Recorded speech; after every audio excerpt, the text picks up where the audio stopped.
Jelasin nih tentang apa sih plasma konvalen, sebab sekarang kan lagi agak booming tuh pembicaraannya. Oke, baik. Jadi begini, plasma convalescence itu artinya eh, darah itu ada dua komponen, satu sel-sel darah, kemudian cairannya. Sel-sel darah itu ya misalnya sel darah merah, sel darah putih, trombosit itu namanya bagian padatnya. Bagian cairannya itu disebut serum atau plasma. Bagian cairannya disebut serum atau plasma. Itu isinya terutama adalah protein. Nah, protein yang utama di situ adalah protein globulin. Salah satunya adalah antibodi. Jadi plasma convalescence artinya kita mengacu kepada bahwa seseorang mengandung antibodi. Dalam konteks COVID-19 berarti orang ini mengandung antibodi terhadap COVID-19. Siapa yang punya ini? Orang yang sudah pernah kena dan sembuh. Orang yang sudah pernah kena dan sembuh itu pasti punya plasma antibodi terhadap COVID-19. Untuk konvalen ini siapa, Prof? Oke, jadi kalau dalam kedokteran itu seorang dokter merawat pasien itu harus usaha ya setinggi-tingginya, sebagus-bagusnya sesuai kaidah ilmiah. Ya, jadi misalnya contoh sekarang orang yang menderita penyakit kena infeksi COVID itu kan obat spesifik antivirusnya belum ada. Tapi tetap harus diusahakan apa yang mendekati spesifik. Kemudian juga misalnya pengobatan cara lain apa misalnya digunakan plasma misalnya. Terapi plasma ini digunakan untuk supaya orang yang sakit tadi mendapat antibodi dari orang yang sudah sembuh. Nah, ini beberapa kasus memang bisa ada bukti menyembuhkan orang-orang yang sakitnya berat dengan COVID ini tadi. Ya. Tapi ada juga penelitian menyebutkan bahwa ini nggak beda dengan terapi biasa. Artinya terapi biasa seperti biasa, dikasih antivirus, dikasih yang lain-lain seperti itu. Nah, saya kembali sampaikan bahwa seorang dokter tentu mempertimbangkan apapun demi untuk kebaikan dari pasien. Maka pasien juga menjadi pilihan. Oke. Penelitian yang mungkin lebih lanjut ada nggak, Prof, tentang keampuhan tentang terapi plasma ini, Prof? Kalau tentang keampuhannya segala macam masih dibilang bukan nggak ampuh ya, tapi artinya tidak berbeda dengan terapi biasa. Artinya tidak berbeda dengan terapi semacam pakai antivirus dan sebagainya. Tapi kita ini kan manusia punya sesuatu misteri ya gitu ya, artinya siapa tahu orang dengan terapi plasma konvalesen lebih cocok ketimbang terapi yang lainnya. Saya mendengar juga misalnya di Sumatera Selatan ini saja ada sejawat saya yang dulu sempat kritis itu diterapi pakai ini baik dia sembuh kan itu. Nah, tapi ada yang lain juga misalnya sakit juga berat juga terapi dengan cara lainnya juga baik. Jadi tapi intinya bahwa ini usaha termasuk opsi yang cukup bagus. Opsi banyak dilakukan di luar juga nggak, Dok? Negara-negara lain? Di negara-negara lain. Jadi sebenarnya sejarahnya bahwa terapi plasma ini adalah terapi paling kuno. Jadi orang zaman dulu itu tahu misalnya cacar saja. Ya, jadi orang zaman dulu cacar atau apapun penyakit itu yang sejak ditemukannya katakanlah kemungkinan untuk memasukkan darah ke orang lain, dulu orang yang sembuh itu darahnya dimasukkan ke orang yang sakit, kira-kira begitu. Ya, jadi ini terapi yang sangat kuno ya artinya tapi kuno sampai hari ini pun diakui secara medis itu satu ilmiah, kedua memang bisa dipertanggungjawabkan bahwa ini termasuk terapi yang mungkin secara alami orang tahu kira-kira begitu. Nah, tapi masalahnya adalah cuma satu, bahwa kita harus memastikan plasma yang dimasukkan itu betul-betul safe, aman. Ya. Kalau nggak aman ya jangan sampai ya. Artinya contoh gini, aman itu apa misalnya? Ini yang orang yang sudah sembuh COVID berarti plasmanya bisa untuk terapi ini misalnya. Nah, kemudian ternyata dia sembuh COVID tapi dia menderita juga misalnya hepatitis gitu kan. Oh, nanti kalau dimasukkan di sini nanti kan ikutannya kemungkinan virus hepatitisnya ikut masuk kan gitu. Maka ini digunakan harus betul-betul dengan aman, screeningnya harus bagus. Artinya penyiapan plasmanya ini harus bagus. Inilah mungkin kendala mungkin kita di Sumatera Selatan misalnya ini harus memang didedikasi untuk processing plasmanya ini tadi. Termasuk juga nggak mudah mendapatkan donor untuk plasma konvalesen. Jadi kasih contoh, dari 10 orang yang pernah kena COVID dan sembuh, itu kalau diambil plasmanya belum tentu 10-10-nya memenuhi syarat. Ada titer tertentu, kadar tertentu dia harus sekian baru bisa digunakan untuk terapi. Kalau enggak berarti bahasa Palembangnya cukup untuk diodewek baik kan. Betul. Prof, itu lebih bagus untuk orang yang sedang, berat, atau apa yang terkena COVID-nya kalau dikasih tahu? Kalau kita pikirkan untuk masalah ini kan kita sudah tahu standar WHO Kementerian Kesehatan bahwa yang ringan ya, yang ringan sampai sedang itu sebaiknya bahkan isolasi mandiri.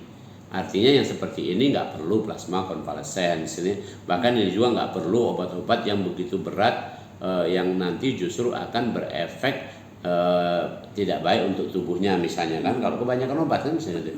Nah, maka ini sudah sangat mungkin plasma konvalesen digunakan untuk yang berat atau kebanyakan pertimbangan untuk yang kritis, untuk yang di ICU.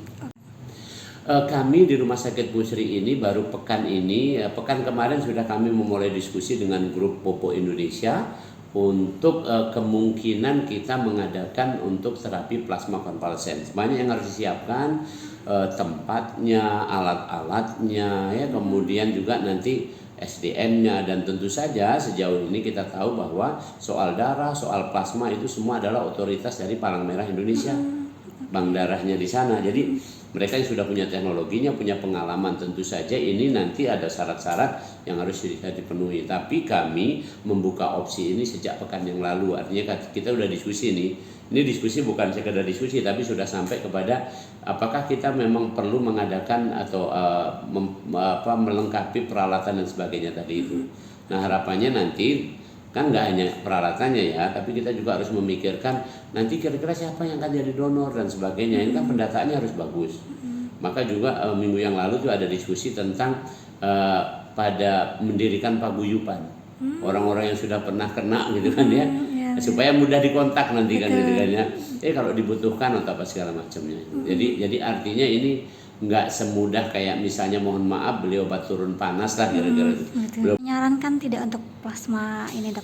Kalau saya makin banyak alternatif saya makin senang gitu ya. Makin banyak alternatif. Jadi jawaban saya tegas, saya menyarankan. Ya, makin banyak alternatif, banyak pilihan kan makin tenang kita kan. Misalnya contoh ya, mohon maaf, ada beberapa orang kan kita juga udah dengar kasus-kasus di Sumsel misalnya, apalagi pejabat-pejabat yang misalnya kritis terus kemudian meninggal bukan karena pejabatnya ya, tapi karena dia dibutuhkan sebenarnya oleh masyarakat dengan jabatannya itu misalnya gitu. Kalau memang ada terapi yang seperti ini, why not kan, kira-kira begitu kan ya. Nah, tapi pada umumnya secara umum boleh disampaikan di Sumsel belum kan. Kemarin yang saya ceritakan tadi itu hanya pribadi kan, jadi seperti teman saya misalnya dirawat di Rumah Sakit Husin, kemudian dapat terapi plasma, itu terapi plasmanya diambil dari Gatot Subroto kan gitu. Jadi belum sini sendiri belum untuk ini.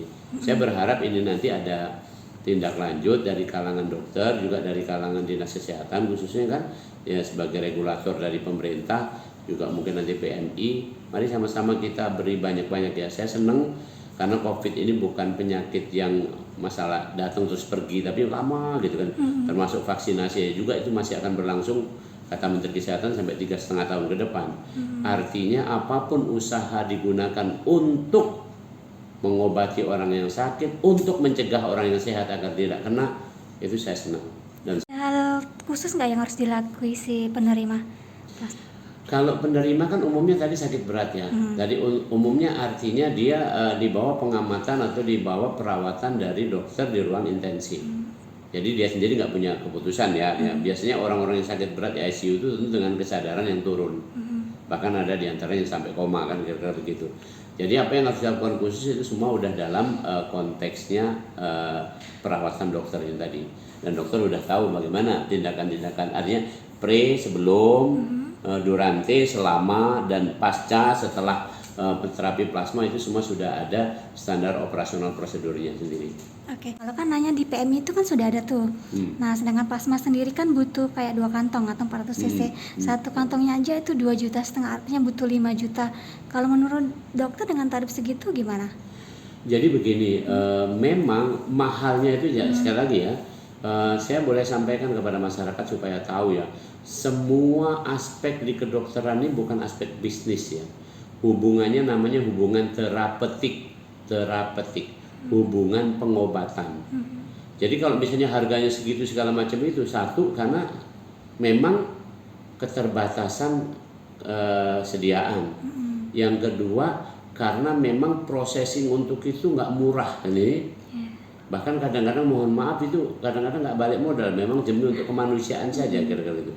Jadi saya boleh sampaikan itu. Nah, nanti tinggal pertimbangannya gini, nyawa kan mahal. Artinya gini loh, kalau orang kaya mungkin jelas mikir enteng aja lah kira-kira gitu. Nah, giliran orang miskin kayak mana? Inilah tadi saya bilang, perlu ada regulasi yang nanti mungkin dijamin oleh pemerintah. Misalnya kalau di provinsi, pemerintah provinsi, kalau di kabupaten kota, pemerintah kabupaten kota yang membantu untuk pembiayaan ini. Tapi pada pentingnya, pada pokoknya adalah save the soul, selamatkan jiwa orang ini kan kira-kira gitu. Semua yang dimasukkan dalam bentuk apakah itu obat, apakah itu nutrisi, apakah itu vaksin, ya, itu semua pasti punya efek samping. Itu dulu jawaban umumnya, pasti punya efek samping. Efek samping yang paling muncul dari plasma ini adalah incompatible namanya, incompatible. Apa itu, atau enggak cocok. Misalnya mohon maaf, walaupun orang yang donornya adalah golongan darah O, yang penerimanya juga O, tapi ada faktor-faktor lain dalam tubuh orang ini yang mungkin kita nggak tahu. Nah, suatu saat bisa menimbulkan reaksi tidak cocok atau incompatible. Reaksi tidak cocok biasanya dalam bentuk alergi. Yang paling ringan adalah gatal-gatal. Yang sampai paling berat adalah bisa sampai shock anafilaktik atau pingsan, kan kira begitu. Itu beberapa hal yang mungkin muncul. Ini bukan hanya masalah plasma ya. Plasma, obat, vaksin, apapun, termasuk mohon maaf makanan. Loh, kamu makan udang juga bisa aja lah kan? Minimal gatal-gatal, bengkak-bengkak, galigato kata orang Palembang. Ya, sampai akhirnya bisa sampai mohon maaf bisa mencret sampai pingsan bisa. Gitu. Saya kalau kan gini ya, saya waktu itu sudah sempat ya kira-kira tahun lalu ya, kalau nggak salah apa September atau apa itu saya bilang tuh, ini kan di Sumsel ini kan yang sembuh itu udah 80% lebih ya. Jadi artinya itu potensi gitu ya.